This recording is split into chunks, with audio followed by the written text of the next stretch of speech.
আরজি কর নিয়ে একটি খুবই গুরুত্বপূর্ণ তথ্য দেব, যেটা হলো যে তিলোত্তমার এক অপরাধী গ্রেপ্তার হয়েছে, যেটা হলো নির্মল ঘোষ।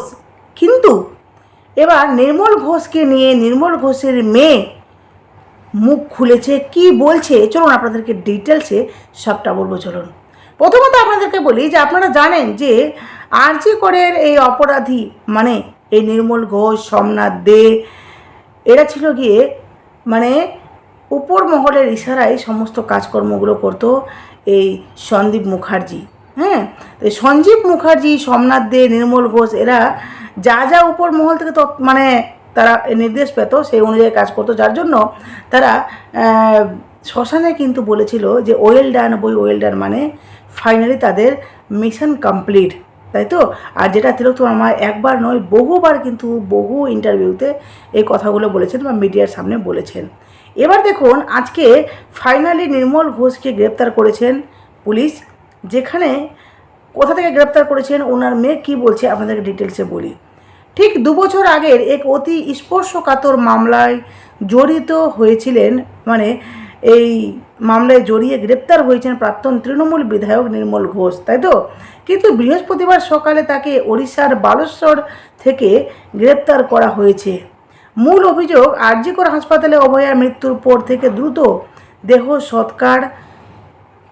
সৎকারে উনি চাপ দিয়েছিলেন তৎকালীন বিধায়ক। তখনকার মতো অভিযোগ থেকে রেহাই পেলেও উনি তখন গ্রেপ্তার হয়েছিলেন, কিন্তু অভিযোগ থেকে উনি রেহাই পেয়েছেন। কিন্তু তখন রেহাই পেলেও এবার আর রেহাই পাননি উনি, কারণ পরে মুখ্যমন্ত্রী শুভেন্দু অধিকারীর নির্দেশে নতুন করে মামলার দায়ের হয় এই নির্মল ঘোষের নামে। তার ভিত্তিতেই তিনি গ্রেপ্তার হয়েছেন। জানা যাচ্ছে দীর্ঘদিন ধরে নির্মল ঘোষ রাজ্য ছাড়া। কী জন্য?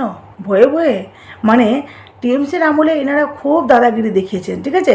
যখন সরকার পাল্টেছে শুভেন্দু অধিকারী সব কিছুতে অ্যাকশান নিচ্ছেন, বা সেই রীতিমতো তাদের হালুয়া টাইট হয়ে তাদের লুকিয়ে লুকিয়ে বেড়াচ্ছে। তো যার জন্য বলেছে, জানা যাচ্ছে উনি দীর্ঘদিন ধরে রাজ্য ছাড়া। আইনের পথে বাবা নির্দোষ প্রমাণিত হবেন সেই আশা রেখে তার বড় মেয়ে ছন্দা ঘোষ জানাচ্ছেন, ভাইয়ের গ্রেপ্তারের পর থেকে বাবা অপমান মনে করেছে, কষ্ট সহ্য করতে না পেরে বাইরে চলে গিয়েছিলেন। এটা নির্মল ঘোষের কন্যা সন্তান বলছেন, ঠিক আছে। নির্মল ঘোষের মেয়ে বলছে যে ভাইয়ের গ্রেপ্তারের পর বাবা অপমান হয়েছেন, যার জন্য কষ্ট সহ্য করতে না পেরে উনি রাজ্য ছাড়া।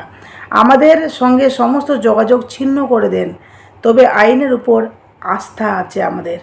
নির্মল ঘোষের বড় মেয়ে ছন্দা ঘোষ জানান, অনেকদিন ধরে বাবা বাইরে, আমাদের সঙ্গে কোনো যোগাযোগ ছিল না। আসলে ভাইয়ের গ্রেপ্তারের পর বাবাকে অনেক অপমানের মধ্যে পড়তে হয়েছিল। ছেলের প্রতি বাবার তো দুর্বলতা থাকে, কষ্টও পাচ্ছিলেন, তাই বাবা চলে যান। শুনলাম তাকে বালেশ্বরের কাছ থেকে গ্রেপ্তার করা হয়েছে। আমি ওনার মেয়ে বলছেন, আমরা চাই আইনের পথে চলবে, বিচার ব্যবস্থা আছে। বাবার বিরুদ্ধে যা যা অভিযোগ আছে সেসব সম্পূর্ণ যাতে মিথ্যে প্রমাণিত হয় তা কিন্তু আশা করছেন। এটা তো একদম সত্যি, তাই না?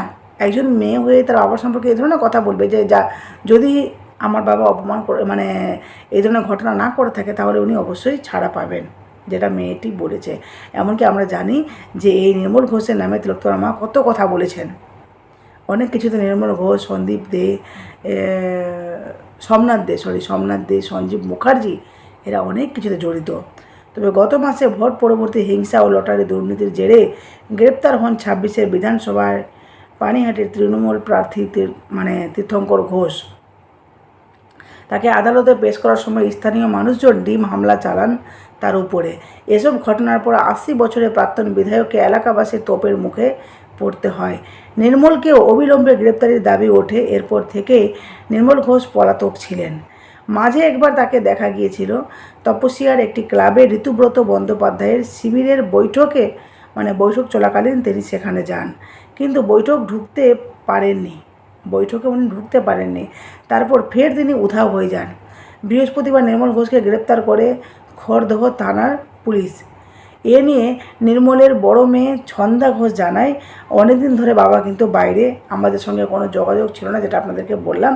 আসলে ভাইয়ের গ্রেপ্তারের পর বাবা নিজেকে অপমান বোধ বলে মনে করেছে, যার জন্য ছেলের প্রতি বাবার দুর্বলতা থাকে, কষ্টও থাকে, তাই বাবা নিজেকে আড়াল করতে চেয়েছিল, মানুষের কাছ থেকে নিজেকে লুকাতে চেয়েছিল, কিন্তু ফাইনালি ওনার মিশন ইনকমপ্লিট হয়ে গেছে, মানে কমপ্লিট হলো না। তো যাই হোক, এবার ফাইনালি গ্রেপ্তার হয়েছে। আগামীতে কী হচ্ছে অবশ্যই আপনাদেরকে সমস্ত তথ্য দেবো। অবশ্যই নতুন থাকলে চ্যানেলটি সাবস্ক্রাইব করতে একদম ভুলবেন না। টাটা।